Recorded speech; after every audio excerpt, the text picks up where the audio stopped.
தேர்தலுக்கு பிறகு விடுதலை சிறுத்தைகளின் சார்பில் நடைபெற்றுக் கொண்டிருக்கின்ற முதல் நிகழ்ச்சி விருதுகள் வழங்கும் விழா. 2007ஆம் ஆண்டிலிருந்து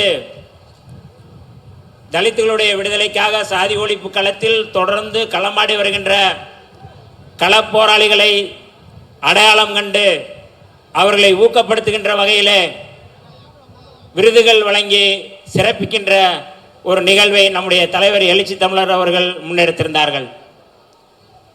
இது இந்தியாவிலேயே முதலில் முன்னெடுக்கின்ற ஒரு முதன்மையான நிகழ்வு.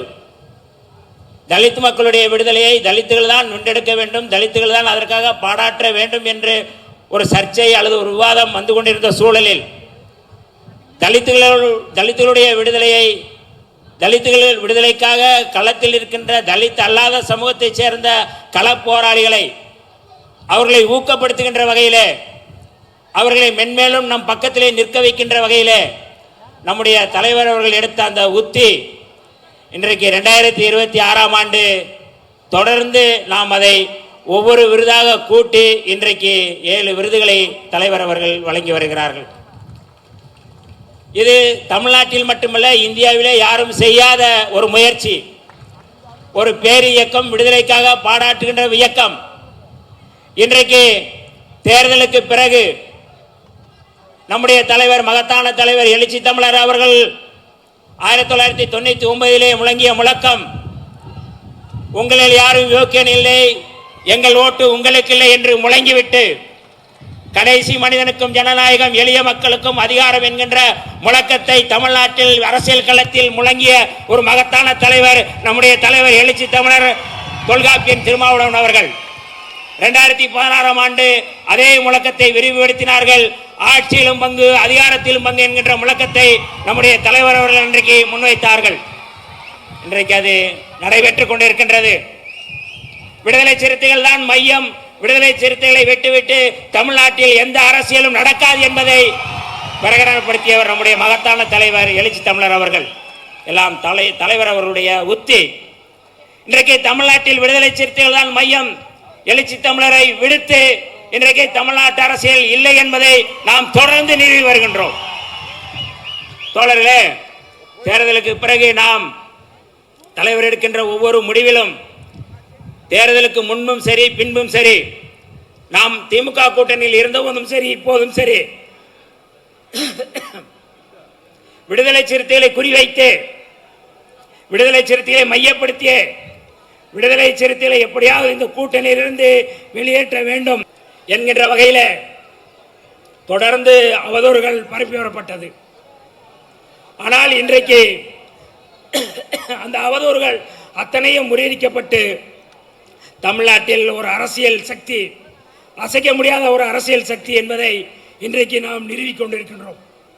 ஒரு வார ஏடும் அல்லது ஒரு தொலைக்காட்சியும் தொடர்ந்து இதோ விடுதலை சிறுத்தைகள் உடைய போகின்றது, விடுதலை சிறுத்தைகள் சரிய போகின்றது, விடுதலை சிறுத்தைகள் கதை முடிய போகிறது என்று சொல்கிறார்கள்.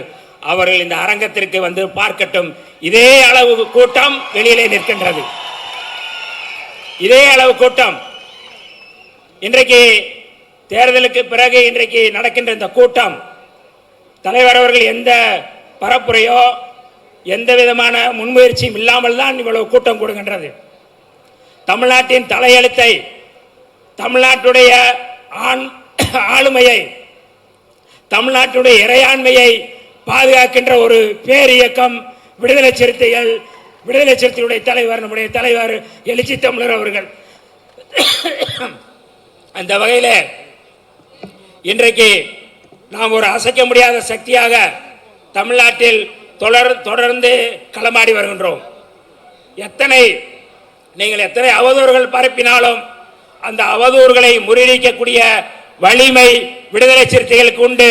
நம்முடைய தலைவர் எழுச்சி தமிழர் தொல்காப்பியன் திருமாவளவன் அவர்கள் அதை முன்னெடுத்து வருகிறார்கள். ஏனென்றால் விடுதலை சிறுத்தைகள் மற்ற இயக்கம் போன்ற அல்ல, விடுதலை சிறுத்தைகள் மற்ற அரசியல் சராசரி அரசியல் கட்சி போன்ற அல்ல. விடுதலை சிறுத்தைகள் ஒரு விடுதலைக்கான இயக்கம்.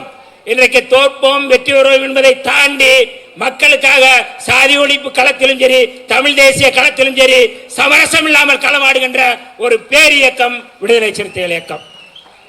தலைவர் அவர்கள் 90களிலே ஒரு கவிதை படித்தார்கள்.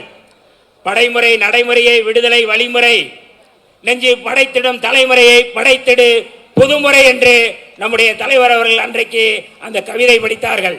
நாம் அரசியல் களத்திலும் அப்படித்தான் இருக்கின்றோம். நாம் எம்எல்ஏவாக இருக்கின்றோம், எம்பியாக இருக்கின்றோம், அமைச்சர்களாக இருக்கிறோம் என்பதை தாண்டி அதெல்லாம் பெருமை அல்ல. விடுதலை சிறுத்தையாக இருப்பதுதான் நமக்கு பெருமை. இன்றைக்கு எம்எல்ஏவாக இருக்கிறவர்கள் இல்லாமல் இருக்கலாம், அமைச்சராக இருப்பதனால இல்லாமல் இருக்கலாம். ஆனால் விடுதலை சிறுத்தை என்கின்ற அந்த பதவியை, அந்த பொறுப்பை யாரும் நம்மிடமிருந்து பறிக்க முடியாது. அதுதான் நமக்கான நிரந்தரமான ஒரு பதவி, ஒரு பெருமை. அதுதான் நமக்கு திமிரான ஒரு அதிகாரமான ஒரு பதவி. விடுதலை சிறுத்தை என்பதுதான். எம்எல்ஏ என்பதோ, எம்பி என்பதோ, அமைச்சர் என்பதோ இல்லை.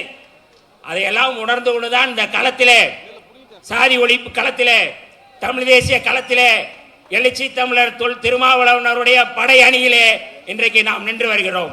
இன்றைக்கு அமைச்சராக இருப்பவர்கள் நாளை இருக்க முடியாது. இன்றைக்கு அமைச்சராக நான் இருக்கின்றேன்.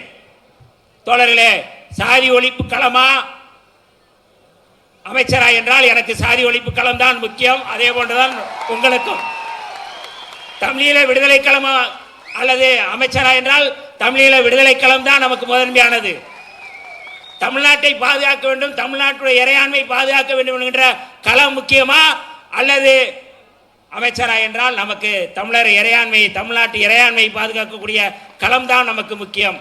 அப்படி நம்மை வழிநடத்தி வருகின்றவர், அப்படி நம்மை முன்னகர்த்தி வருகின்றவர். நமக்கான விடுதலையை எழுச்சி தமிழர் வந்த பிறகுதான், நமக்கான ஆளுமை எழுச்சி தமிழர் வந்த பிறகுதான் இன்றைக்கு கிடைத்திருக்கின்றது. அந்த ஆளுமை மீண்டும் மீண்டும் இந்த களத்திலே உயர்ந்து சிறந்து விளங்க வேண்டும். அதற்காக நாம் அத்தனை பேரும் ஒன்றிணைந்து விடுதலை சிறுத்தையாய் தொடர்ந்து கிராமம் கிராமமாக எல்லா பகுதிகளும் நின்று நாம் களமாட வேண்டிய பொறுப்பு இருக்கின்றது. அந்த வகையிலே வந்திருக்கின்ற உங்களையும் சான்றோர் பெருமக்களையும் வருக வருக நான் வரவேற்று விடைபெறுகிறேன். நன்றி, வணக்கம்.